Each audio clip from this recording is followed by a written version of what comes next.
Hello, I am Lavanya. Welcome to Yuvara's Infotainment channel.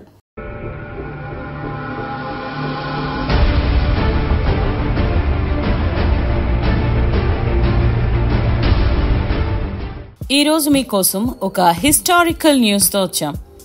ఇది కేవలం ఒక వార్త కాదు, మానవాళి భవిష్యత్తును మార్చబోయే ఒక మహా ముందడిగానే చెప్పాలి. రెడ్ ప్లానెట్ అంటేనే ఎన్నో దశాబ్దాలుగా ఆసక్తిని రేకెత్తిస్తున్నటువంటి ఒక అద్భుతమైన ఊహ. ఎన్నో హాలీవుడ్ సినిమాల్లోనూ మనం ఎక్కువగా చూసుండొచ్చు. అవును, మనం ఎప్పటి నుంచో కలలు కంటున్న రెడ్ ప్లానెట్ మీదకి మనుషుల్ని పంపే కళ త్వరలోనే నిజం కాబోతోంది. దీని వెనుక ఉన్నది 2 సంస్థలు. మరి ఆ రెడ్ ప్లానెట్ మీదకి మనుషుల్ని పంపించడానికి 2 పెద్ద సంస్థలు కలిసి పనిచేస్తున్నాయి. ఆ 2 సంస్థలు ఏంటంటే నాసా ఇంకా జెఫ్ బెజోస్ తాలూకా బ్లూ ఆరిజిన్. ఈ 2 దిగ్గజాలు కలిసి రెడ్ ప్లానెట్ వైపు తన ప్రయాణాన్ని మొదలు పెట్టబోతున్నాయి. అసలు రెడ్ ప్లానెట్ అంటే మనకెందుకింత ఆసక్తి? మార్స్ గ్రహం అంటేనే ఎందుకంత ఉత్సుకత? అది కేవలం ఒక ఎర్రటి రంగులో ఉండే ఒక గ్రహం మాత్రమేనా అంటే కానే కాదు. రెడ్ ప్లానెట్ మన సౌర వ్యవస్థలో భూమికి అత్యంత సారూప్యమైనటువంటి భూగ్రహాన్ని పోలినటువంటి ఒక గ్రహం. ఒకప్పుడు అక్కడ నదులు, సముద్రాలు ఉండేవని ఆధారాలు ఉన్నాయి. ఇంకా జీవం ఉనికి గురించి పరిశోధనలు జరుగుతూనే ఉన్నాయి. వేలాది సంవత్సరాలుగా మానవులు ఈ గ్రహాన్ని చూస్తూనే ఉన్నారు. దానిపై అడుగు పెట్టాలనే కలలు కంటూనే ఉన్నారు. ఇప్పుడు ఆ కల నిజం కాబోతోంది. నాసా అలాగే బ్లూ ఆరిజిన్ల భాగస్వామ్యం ఈ కలను సాకారం చేయడానికి సిద్ధమయ్యాయి. సరే, ఇప్పుడు మనం అసలు మ్యాటర్లోనికి వెళ్దాం. ఈ 2 సూపర్ పవర్స్ కలిసి ఏం చేయబోతున్నాయి అనే డౌట్ రావచ్చు. అసలు వీళ్ళిద్దరూ కలిసి ఏం చేస్తారు అంటే, నాసా దగ్గర ఎన్నో ఏళ్ల ఎక్స్పీరియన్స్ ఉంది. ఇప్పటికే చాలా మిషన్స్ ని అంతరిక్షంలోనికి పంపించిన హిస్టరీ కూడా ఉంది. నాసా అంటే కేవలం రాకెట్లు పంపడం కాదు.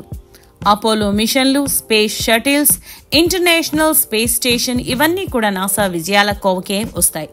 మరి ఈ రెడ్ ప్లానెట్ అంటే మార్స్ మీదకి, తెలుగులో చెప్పాలంటే అంగారక గ్రహం మీదకి ఈ ప్రస్తుత మిషన్ ఎలా ఉండబోతోంది, అక్కడికి ఏం తీసుకువెళ్ళాలి, ఏం కనిపెట్టాలి అనే విషయాలన్నీ కూడా వీళ్లే చూసుకుంటున్నారు. సింపుల్ గా చెప్పాలంటే ఈ మిషన్ కి నాసా పెద్ద ఎత్తున గైడ్ చేస్తోంది. రెడ్ ప్లానెట్ మీదకు రోవర్లను పంపి అక్కడి వాతావరణం, నేల, నీటి ఆనవాళ్లు, అలాగే జీవ ఉనికి గురించినటువంటి దశాబ్దాలుగా చేస్తున్నటువంటి పరిశోధనల ఫలితాన్ని రివైజ్ చేయనుంది. ఈ జ్ఞానమంతా కూడా మానవ మిషన్ కు చాలా చాలా కీలకమైనది.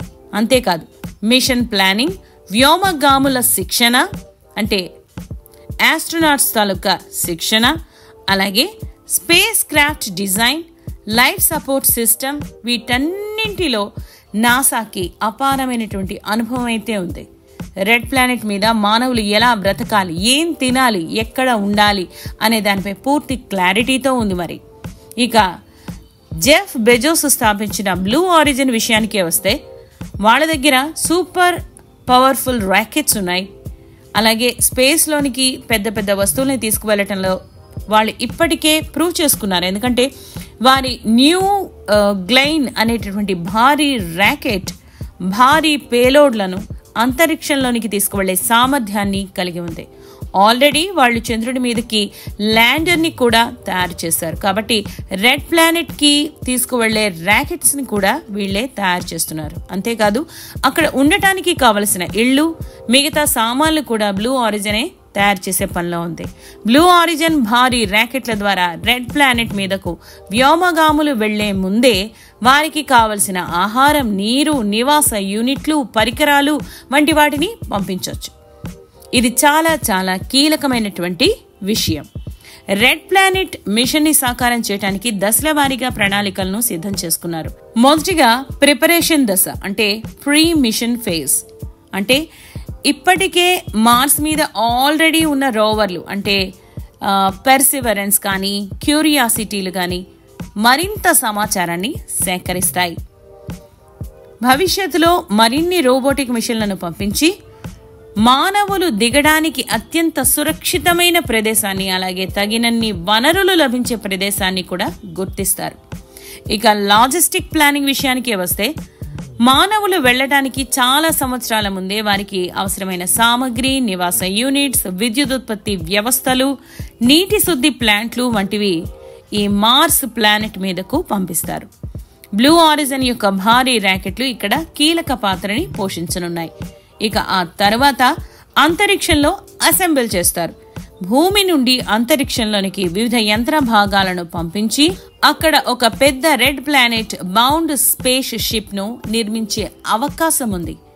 ఇది చాలా శక్తివంతమైనదిగా, దీర్ఘకాల ప్రయాణానికి సరిపడేదిగా ఉంటుంది. ఇక రెండవ దశ మానవ ప్రయాణ దిశ, అంటే హ్యూమన్ ట్రాన్సిట్ ఫేజ్. వ్యోమగాములు ప్రత్యేకంగా తయారు చేసినటువంటి స్పేస్ షిప్ లో రెడ్ ప్లానెట్ వైపుగా బయలుదేరతారు. ఈ ప్రయాణం సుమారు 7 నుంచి 9 నెలల సమయం పడుతుంది. ఈ ప్రయాణంలో వ్యోమగాములు సురక్షితంగా ఉండేందుకు సౌర తుఫానుల నుంచి రక్షణ వ్యవస్థలను కూడా సమకూరుస్తారు. అంతేకాదు సరైన ఆహారం, వ్యాయామం, మానసిక ఆరోగ్యం వంటి అంశాలపైన దృష్టి సారిస్తారు. ఇక తరువాత దశ మార్స్ గ్రహంపై ల్యాండింగ్ అవ్వడం, అలాగే నివసించడం, అంటే ల్యాండింగ్ అండ్ హ్యాబిటేషన్. ఈ దశ ఈ మిషన్లో అత్యంత క్లిష్టమైన ప్రక్రియ అనే చెప్పాలి. వ్యోమగాములు రెడ్ ప్లానెట్ యొక్క పల్లుచటి వాతావరణంలో సురక్షితంగా దిగగలగాలి. ముందే పంపించినటువంటి నివాస యూనిట్లను ఉపయోగించి వ్యోమగాములు తమ బేస్లను ఏర్పాటు చేసుకుంటారు. రెడ్ ప్లానెట్ మీద నీటి మంచును కరిగించి తాగడానికి, అలాగే ఆక్సిజన్ తయారు చేయడానికి ప్రయత్నిస్తారు. రెడ్ ప్లానెట్ పై పరిశోధనలు చేయటం ప్రారంభిస్తారు. వ్యోమగాములు అక్కడి జీవం ఉనికిని వెతకటం, రెడ్ ప్లానెట్ చరిత్రను అధ్యయనం చేయటం, అలాగే భవిష్యత్ మిషన్ల కోసం డేటాను సేకరించడం వంటి వాటిని చేస్తారు. ఆ తర్వాత చివరి దశ రిటర్న్ జర్నీ, అంటే తిరుగు ప్రయాణం. రెడ్ ప్లానెట్ మీద నిర్మించినటువంటి ర్యాకెట్ను ఉపయోగించి వ్యోమగాములు తిరిగి భూమి మీదకు బయలుదేరతారు. ఇలా తిరిగి భూమిపైకి రావటానికి కూడా చాలా నెలల కాలం పాటు ప్రయాణం చేయాల్సి ఉంటుంది. ఏది ఏమైనా ఈ మిషన్ అనేది చాలా పెద్దది, అలాగే చాలా సవాళ్లతో కూడుకున్నది కూడా. ఎందుకంటే స్పేస్ లో రేడియేషన్ చాలా చాలా ఎక్కువ మోతాదులో ఉంటుంది. అంతరిక్షంలో ప్రయాణం చేస్తున్నప్పుడు సౌర తుఫానులు, అలాగే విశ్వకిరణాల నుంచి వ్యోమగాములకు రక్షణ కల్పించడం అనేది ఒక పెద్ద సవాలు. ఇక వారి మానసిక ఆరోగ్యం కూడా చాలా సవాళ్లతో కూడి ఉంటుంది. చాలా నెలలు చిన్న స్పేస్ షిప్ లో ప్రయాణం చేయడం ఒక ఎత్తు అయితే, ఎర్రగా ఉండే మార్స్ ప్లానెట్ పై ఏకాంతంగా ఉండటం వల్ల వ్యోమగాముల మానసిక ఆరోగ్యంపై తీవ్ర ప్రభావం పడటానికి అవకాశం ఉంది. ఇక మరింత కీలకమైన విషయం ఏమిటంటే మార్స్ మీద ఉన్న వనరులు ఎంతవరకు ఉపయోగించగలం అన్నది. ఎందుకంటే రెడ్ ప్లానెట్ మీద నీరు, ఆక్సిజన్ వంటి వనరులను సమర్థవంతంగా ఉత్పత్తి చేయగలగటం ఇక్కడ చాలా చాలా ముఖ్యం. ఇక ఇవన్నింటికీ కూడా ఆర్థిక వ్యయం అనేది పెద్ద మొత్తంలో అవసరం. ఇదొక కాస్ట్లీ మిషన్ అని చెప్పాలి. ఈ మిషన్ కు భారీగా డబ్బు ఖర్చు అవుతుంది. ప్రభుత్వాలు, ప్రైవేట్ సంస్థలు కలిసి పనిచేస్తేనే ఇది సాధ్యమవుతుంది. అయినప్పటికీ ఈ సవాళ్లను అధిగమించడానికి నాసా, అలాగే బ్లూ ఆరిజన్ వంటి సంస్థలు నిరంతరం కృషి చేస్తున్నాయి. ఈ మిషన్ కేవలం సైంటిఫిక్ పరిశోధనలకే కాదు, మానవాళి భవిష్యత్తుకు కూడా ఒక కొత్త మార్గం చూపిస్తుందని చెబుతున్నారు. రెడ్ ప్లానెట్ మీద ఒక మానవ కాలనీని స్థాపించాలనే కల ఇప్పుడు గతంలో కంటే మరింతగా దగ్గరవుతోందని చెప్పాలి. ఇది కేవలం మన గ్రహంపైనే కాదు, విశ్వం మొత్తంలో మానవ ఉనికిని సమర్థవంతంగా విస్తరింపజేయనుందని కూడా మనం చెప్పొచ్చు. సో ఇది దీని కంప్లీట్ స్టోరీ. చివరిగా రెడ్ ప్లానెట్ మీదకు మనుషులు వెళ్లబోతున్నారంటే మీకేమనిపిస్తుంది? మీ ఆలోచనలను, ప్రశ్నలను కింద కామెంట్ సెక్షన్లో తెలియజేయండి. మీకు ఈ ఎపిసోడ్ నచ్చితే మీ ఫ్రెండ్స్కి చెప్పండి. యువరాజ్ ఇన్ఫోటైన్మెంట్ ఛానల్ని సబ్స్క్రైబ్ చేయండి, లైక్ చేయండి, షేర్ చేయండి. And thank you for watching.